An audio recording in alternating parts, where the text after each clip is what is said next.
18 مارچ کو افغانستان کی سرزمین پر پاکستان کی جانب سے ایئر سٹرائکس کے بعد یہ تاثر عام ہو گیا تھا کہ اب آئندہ دونوں ممالک جو پڑوسی ہیں ایک دوسرے کے قریب نہیں آئیں گے اور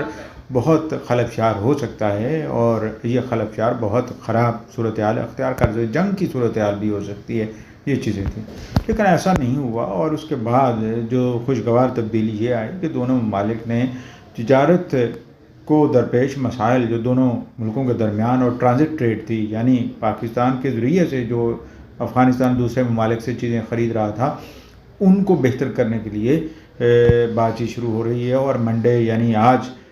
پاکستان کا ایک وفد جو سیکٹری تجارت کی سربراہی میں گیا ہے افغانستان میں، وہاں بات چیت کرنے کے لیے، وہاں پہ بڑے عہدیداروں سے بھی بات ہوگی، اور پھر اس کے بعد کوئی نتیجہ نکالا جائے گا۔ جن آئٹمز پر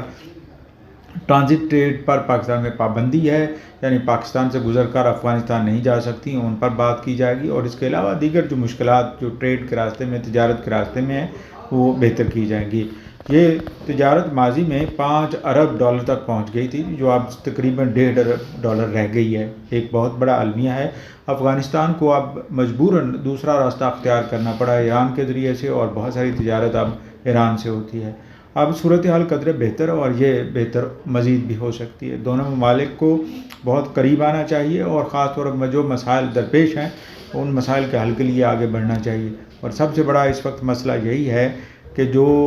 مسکرینٹس ہیں، یعنی امن عامہ کے خلاف لوگ ہیں ایک دوسرے ملکوں میں، ان کو آہنی ہاتھ سے نپٹنا چاہیے، اور اس سلسلے میں میزبان ملک یا جس ملک میں وہ پناہ گزین ہیں یا رکھے ہوئے ہیں، ان کو پوری طرح تعاون کرنا چاہیے۔ اور اس کے لیے ضروری ہے کہ دونوں ملکوں میں سیاسی عدم استحکام جو ہے وہ ختم ہو۔ پاکستان میں بھی اب قدرے بہتر ہے، حکومت آ چکی منتخب، اور چانسز یہی ہیں کہ آگے یہ بات بڑھے گی، اور اس سے دونوں ملکوں کے درمیان جو خلیج پیدا ہوتی جا رہی تھی وہ کم کرنے میں مدد ہوگی۔ اور اگر یہ تجارت دوبارہ بحال ہو جاتی ہے تو نہ صرف پاکستان کو فائدہ ہوگا، بلکہ پاکستان اور افغانستان کے درمیان تعلقات اور بہتر ہو جائیں گے۔ اسی طریقے سے آپ پڑوسی ملکوں سے تجارت کے ذریعے سے آپ بہت ساری نفرتیں ختم کر سکتے ہیں، اور ان ملکوں کو ٹیبل ٹاک پہ لایا جا سکتا ہے، حتیٰ کہ بڑے بڑے مسئلے بھی، جس طرح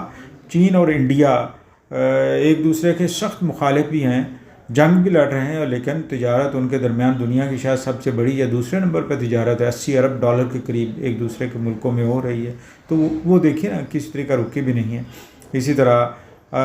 امریکہ اور چائنا کے درمیان تجارت ہے، تو وہ بھی بہت بڑی تجارت ہے، والیوم بھی اس کا اتنا بڑا ہے۔ اس طرح ہم بھی کر سکتے ہیں، جس طرح اسحاق ڈار وزیر خارجہ نے کہا ہے کہ آپ آگے بڑھیں، اور ہندوستان کے ساتھ اگر تجارت بحال ہو جاتی یا بہتر تعلقات ہو جاتے ہیں تجارتی، تو آپ کشمیر کا مسئلہ حل کریں،